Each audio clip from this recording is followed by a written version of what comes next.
Hey guys, within this video I'm going to show you how to download and install the Pinterest app on mobile.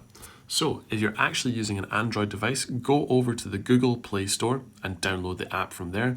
But as I'm using an iPhone, I'm going to go over to the App Store, this blue button in the middle of my home screen. Press that, and then from there go down to the bottom right, the search page, and up at the top start typing in Pinterest.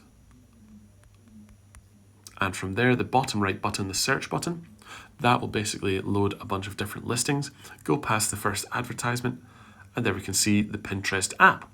It's this sort of white app with a red circle and a P in the middle. And from there, on the right hand side of the listing, there's a cloud icon with a downwards pointing arrow.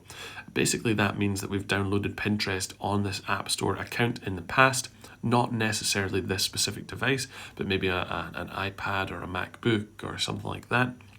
If you've never downloaded Pinterest on your App Store account, you will have a button that says GET, the Get button. Either way, press Get or press the cloud icon and it will start downloading the app.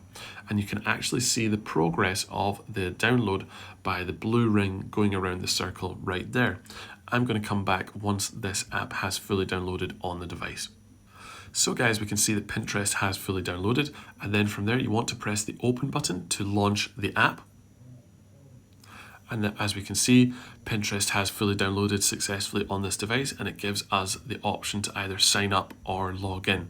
When you press sign up, you basically have to give your email address, press next, go through all of the steps. But if you already have an account, you can press log in and actually log in with your Facebook account or your Google account or your Apple account, or even if you want to give your email and password and log in from there. If it's been helpful, please like and subscribe. And if you do have any questions, please leave them down in the comments below. Thanks.